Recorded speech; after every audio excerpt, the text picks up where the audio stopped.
अस्सलामुअलैकुम दोस्तों, मैं इश्तियाक अजहर आप सभी का इस्तकबाल करता हूं, खैर मकदम करता हूं आपके अपने YouTube channel Azhar learning academy में। दोस्तों, हम लोग JSSC पेपर 2 के लिए उर्दू भाषा की तैयारी कर रहे हैं और आज ये 5वां क्लास है। इससे पहले 4 क्लास हो चुका है, तो जिस किसी ने भी अभी तक उसको नहीं देखा है तो जाकर देख लीजिएगा। दोस्तों, आज हम लोग पढ़ने वाले हैं मीर तकी मीर का जो गज़ल है, फ़कीराना आए सदाकर चले। इस गज़ल को पढ़ेंगे, समझेंगे, जानेंगे और किस तरह से दोस्तों एग्ज़ाम में ज़्यादा से ज़्यादा नंबर आए उसके लिए दोस्तों हम लोग तैयारी करेंगे। पेपर 2 में लिए दोस्तों 90+ से ज़्यादा स्कोर कैसे आएगा, इसके लिए आप हमारे साथ बने रहिएगा। चैनल पर पहली बार आए हैं दोस्तों तो चैनल को सब्सक्राइब जरूर कर लीजिएगा, बेल आइकन को प्रेस कर लीजिएगा। PDF के लिए दोस्तों हमारे टेलीग्राम ग्रुप से आप जुड़ सकते हैं। जुड़ने के लिए इस वीडियो के डिस्क्रिप्शन में लिंक मिल जाएगा, आप वहां से जुड़ सकते हैं। तो दोस्तों, ये क्लास उन सभी छात्रों के लिए है जो JSSC CGL नगर पालिका औद्योगिक या झारखंड के किसी भी ग्रेजुएट लेवल वैकेंसी की तैयारी कर रहे हैं। तो पेपर 2 के लिए दोस्तों इस क्लास को आप देख सकते हैं और पढ़ सकते हैं। तो चलो दोस्तों, आज की इस क्लास को शुरू करते हैं। फ़कीराना आए सदाकर चले के मियाँ खुश रहो हम दुआ कर चले। दोस्तों, ये मीर तकी मीर का जो गज़ल है उसका ये पहला शेर है और इस शेर के अंदर मीर तकी मीर क्या कहना चाहते हैं उसको समझते हैं और जानते हैं।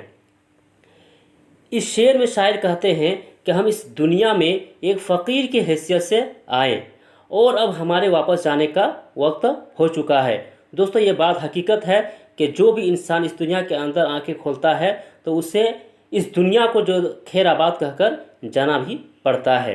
तो वही कह रहे हैं यहाँ पर शायर कि फ़कीर की हैसियत से हम इस दुनिया में आए थे, लेकिन अब मेरा जाने का वक्त आ चुका है।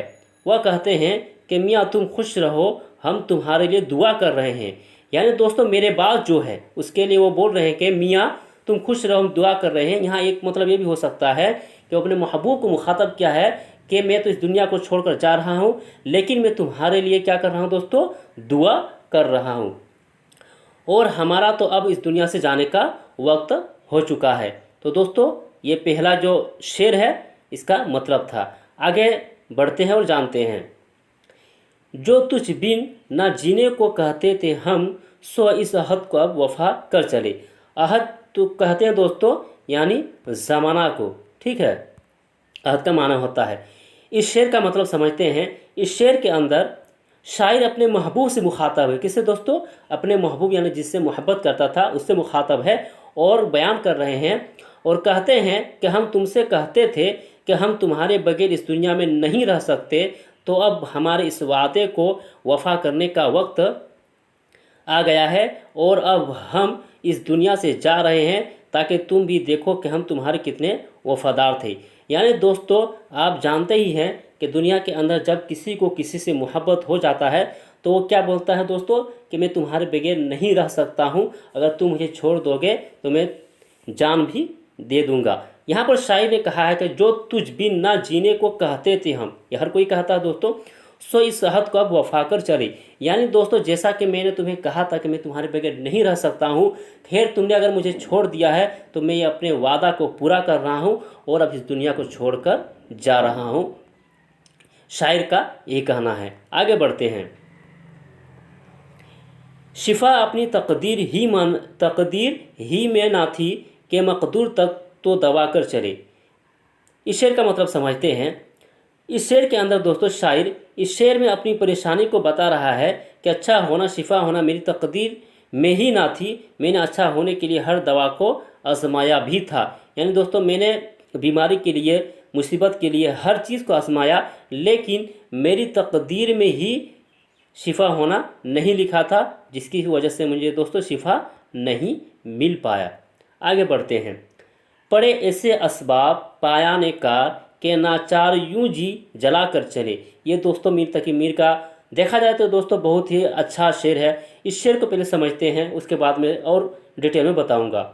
इस शेर के अंदर शायर कहते हैं कि मैंने सोचा था कि किसी भी हाल में अपने महबूब के पास नहीं जाऊंगा, लेकिन फिर भी ना चाहते हुए मुझे उसके पास जाना पड़ा। यहाँ पर दोस्तों इस गज़ल का जो है ये पहला जो मिसरा है इसमें जो आया है पायाने कार, इसका मतलब होता है दोस्तों आखिर कार, ठीक है, आखिरकार होता है, या अलगर्ज भी हो, अलगर्ज माना भी आता है। तो दोस्तों यहाँ पर शायर ने कहा है कि मुझे दिल भी नहीं लगता था, मैं ये नहीं चाहता था कि मैं अपना जो मेरा महबूब है उसके घर जाऊं, है ना, अपने महबूब के पास जाऊं, लेकिन दोस्तों मैं इतना मजबूर हो गया और ना चाहते हुए भी मुझे अपने महबूब के पास जाना पड़ा। इसलिए दोस्तों शायर का कहना यह है कि जिस तरह एक बेबस आदमी है जो ना चाहते हुए भी दोस्तों कोई काम नहीं करना चाहता है, उसी तरह मैं भी क्या हूँ दोस्तों, नाचार हूँ और ना चाहते हुए भी मुझे उसके पास जाना पड़ रहा है। आगे बढ़ते हैं। अगला शेर है कि वह क्या चीज़ है जिसके लिए हर एक चीज़ से दिल उठाकर चले। दोस्तों मीर तकी मीर ने इस शेर के अंदर सवाल किया है, वो जानते थे लेकिन फिर भी सवाल किया। क्या सवाल है वो जानते हैं। इस शेर में शायद सवाल कर रहा है कि वह क्या चीज़ है जिससे हर इंसान उकता जाता है, परेशान हो जाता है और फिर जाने का मन करता है। हालांकि शायर जानते हैं वह क्या चीज़ है, शायद जानते हैं दोस्तों कि क्या चीज़ की वजह से परेशानी लायक हुआ है, लेकिन फिर भी उन्होंने इस शेर से, है ना, सवाल किया है। आगे बढ़ते हैं। कोई ना उम्मीदाना करते निगाह, सो तुम हमसे मुंह भी छिपा कर चले। दोस्तों इस शेर के अंदर अपनी बेबस को बयान किया है शायर ने। क्या बेबस है दोस्तों उसको जानते हैं। ज़ेर बहस शेर में शायर महबूब की बेरुखी को मौजू बना रहा है। किसको दोस्तों, बेरुखी। ये बेरुखी कहते हैं दोस्तों, यानी कतरा के चलना, है ना, देख रहा लेकिन अनजान, जान कर भी अनजान बनकर चलना, उसको बेरुखी कहा जाता है। तो बेरुखी को मौजू बना रहा है। आँख जिस्म का ऐसा उज़्व है जिसे फ़ौरन ज़ाहिर हो जाता है कि कोई शख्स कितना गमगीन है या कितना खुश है। शायर कहते हैं अव्वल तो आशिक को भी तवज्जो के लायक ही नहीं समझता और फिर भी इस खुश होने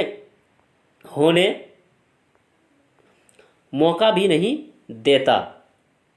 अब अगर आशिक को सदियों बाद देखा भी तो नज़रों में मोहब्बत, वफा और उम्मीद का पैगाम सिरे ही से नहीं था, बल्कि बेजारी और मायूसी ही थी। और इस पर सितम यह कि आशिक को देख रूह की तरह मुंह भी छिपा लिया। यानी दोस्तों शायर जो अपने बेबसी को बयान कर रहा है कि जो मेरा महबूब है, मैं जिससे मोहब्बत करता हूँ, वो क्या करता है दोस्तों, मुझे देखकर, है ना, बेरुखी करता है, यानी आंख चुराकर भागने की कोशिश करता है।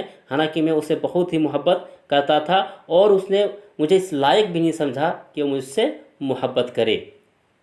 अगला शेर को समझते हैं कि बहुत आरजू थी गली की तेरी, सो यहाँ से लहू में नहा कर चले। दोस्तों ये हर आशिक की आरजू होती है। दोस्तों क्या है उसको जानते हैं। इस शेर में अपने महबूब को मुखातब करके कहते हैं कि बहुत आरजू थी तेरी गलियों में जाना, तुम्हें देखना, लेकिन जब वहाँ गए तो इतनी पिटाई हुई कि मेरा जिस्म जो है खून से लथपथ हो गया और वहाँ से आना पड़ा। यानी दोस्तों हर एक आशिक की आरजू होती है कि मैं अपने महबूब की गलियों में, है ना, जाकर घूमूं, उसके बाद उसका देखना, है ना, उसका मुस्कुराना, ये बहुत पसंद होता है। तो शायर जो है इस शेर के अंदर यही कहना चाहते हैं कि मेरे जो है, मुझे भी ये शौक़ था, मुझे भी आरजू थी कि मैं तुम्हारी गलियों में जाऊं, लेकिन हुआ ये क्या दोस्तों, जब मैं तुम्हारी गलियों में गया तो मैं लहू से, यानी खून से लथपथ हो गया, यानी मुझे इतनी पिटाई हुई और मुझे वहाँ से आना पड़ गया। अगला शेर को समझते हैं। दिखाई दिए यूं के बेखुद किया, हमें आपसे भी जुदा कर चले। ये भी दोस्तों बहुत ही अच्छा शेर है। इस शेर को समझते हैं। इस शेर में शायर अपने महबूब को मुखातब करके कहते हैं कि तुम हमें जब नज़र आते थे तब तुम हमें बेखुद कर देते थे और हमें तुम्हें देखने के बाद अपने आप का होश भी नहीं रहता था, तो किसी और का होश कैसे रहेगा। दोस्तों ये इस शेर के ज़रिए शायर जो है, यानी मीर तकी मीर ने अपने महबूब के बारे में, उनकी खूबसूरती के बारे में बयान किया है कि मेरे महबूब जो है, मेरा माशूक किस तरह था। यहाँ पर बताया रहा है कि दोस्तों, यानी मेरा माशूक इस तरह था, इस तरह खूबसूरत थी वो कि जिसे देखकर दोस्तों मैं बेखुद हो जाता था, यानी मैं अपने आप को भी नहीं रोक पाता था, है ना, कंट्रोल से बाहर हो जाता था। उनकी ये खूबसूरती थी, लेकिन उन्होंने क्या किया दोस्तों, मुझे छोड़कर चला गया। और यहाँ तक दोस्तों जब मैं उन्हें देखता था तो मैं अपने आप को कंट्रोल नहीं कर पाता था, उसके बावजूद दोस्तों मैं उसके अलावा कैसे दूसरों को देख सकता था। ठीक है। और दोस्तों ये हकीकत भी है कि जब किसी को किसी से सच्चा मोहब्बत हो जाता है तो वो अपने आशिक माशूक को छोड़कर किसी और की तरफ निगाह भी उठाना नहीं चाहता है। आगे बढ़ते हैं, आगे जो गज़ल है दोस्तों उसको समझते हैं। जी भी सजदा करते ही करते गई, हक बंदगी हम अदा कर चले। जी भी बोलते हैं दोस्तों पेशानी को। इस शेर को समझते हैं। इस शेर में शायर कहते हैं कि हमारी पेशानी हर वक्त सजदे में ही झुकी रहती है और हर वक्त बंदगी का हक अदा करती रहती है, लेकिन हम चाहे सारी उम्र भी सजदे में गुजार दें तभी हक बंदगी अदा नहीं कर सकते, लेकिन हम अपनी जानिब से ये हक अदा करने की पूरी कोशिश कर रहे हैं। ठीक है दोस्तों, आगे बढ़ते हैं। परस्तिश की यहाँ तक के ए बुत तुझे नज़र में सबों की खुदा कर चले। यहाँ पर दोस्तों बुत से मुराद जो है वो माशूक है यानी महबूब है। इस शेर को समझते हैं। ज़ेर बहस शेर में शायर महबूब से अपने इश्क की इंतहा बयान कर रहा है। वह कहता है कि उसने अपने महबूब से परस्तिश बे इंतहा मोहब्बत की है। परस्तिश यानी दोस्तों अपने महबूब से क्या करना, मोहब्बत करना, बे इंतहा मोहब्बत करना, है ना, जिसे देखकर सब ताज्जुब हो जाए कि वह क्या इश्क है। तो उन्होंने अपने महबूब से बेइंतहा मोहब्बत किया था। तो शायर कहता है कि मैंने तुम्हें हर एक से बढ़कर, है ना, हर एक से बढ़कर चाहा है, और ये चाहत कुछ ऐसे मुनफरिद और अछूते अंदाज में है कि लोग उसे सनम की बजाय खुदा तस्वुर करने लगे हैं। यानी मैं उसे इतना चाहता था कि लोग जो उन्हें खुदा तस्वुर करने लगे। जिस तरह खुदा को हर कोई क्या करता है दोस्तों, इबादत करता है, पूजता है, तो उसी तरह उसको भी सब समझने लगे। झड़े फूल जिस रंगे गुलबन से यूं चमन में जहाँ के हम आकर चले। इस शेर को समझते हैं। इस शेर में शायर कहते हैं कि मैंने जब मोहब्बत नहीं किया था तब कितना सुकून में रहता था, जो मर्जी होता उसे करता था, लेकिन दोस्तों जब मोहब्बत हो गया, अब मोहब्बत में मुझे पाबंद होना पड़ा और मुझे अपने माशूक की बातों को सुनना पड़ता है। आगे बढ़ते हैं। ना देखा गम दोस्तां शुक्र है, हमें दाग अपना दिखा कर चले। ये भी दोस्तों बहुत ही अच्छा शेर है। और ये दोस्तों दुनिया के अंदर जो चीज़ हो रही है वो उस पर दोस्तों, है ना, लाहिक होता है। इनको पहले समझते हैं। शायर कहता है कि मेरे किसी दोस्त ने मुझे गम नहीं दिया है और उसका शुक्रिया भी अदा कर रहा है, लेकिन जो मुझे दाग मिला है वो अपनों से मिला है। यानी दोस्तों यहाँ शेर के अंदर कहा है ना देखा गम, यानी मैंने कभी भी ना कोई भी गम नहीं देखा हूँ जो मुझे किसी दोस्त ने मुझे दिया है, और फिर अपने दोस्त की शुक्रिया भी अदा कर रहे हैं यहाँ पर शायर। लेकिन यहाँ पर एक कहा गया कि हमें दाग यानी दोस्तों यानी किसी को कोई परेशानी में डालना या कुछ करना, उसे दाग बोला जाता है। तो हमें दाग जो मिला है वो अपनों से मिला है। इसीलिए कहा जाता है दोस्तों कि जो भी होता है ना, या जो भी ठोकर मिलता है तो दोस्तों वो क्या होता है, वो अपनों से ही मिलता है। यह देखा गया है दुनिया के अंदर। ठीक है, आगे बढ़ते हैं। गई उम्र दरे बंद फिक्र गज़ल, सो इस फन को ऐसा बढ़ा कर चले। दोस्तों ये भी मीर तकी मीर का जो गज़ल है और शायर इसमें खुद मुखातब है। वह कह रहे हैं, इस शेर के अंदर शायर अपनी ज़िंदगी के बारे में बता रहे हैं कि मेरी तो उम्र ख़त्म हो गई है, लेकिन मैंने अपने ख्याल को फ़न गज़ल में बयान कर दिया है। यानी तो शायर का कहना है कि मेरी उम्र जो गई उम्र, यानी मेरी उम्र तो चली गई है, लेकिन दोस्तों मैंने फ़िक्र को, अपने ख्यालात को, है ना, क्या कर दिया दोस्तों, गज़ल के अंदर पिरो दिया है और गज़ल में बयान कर दिया है। आगे बढ़ते हैं दोस्तों। और ये इस गज़ल का जो है आखिरी शेर है।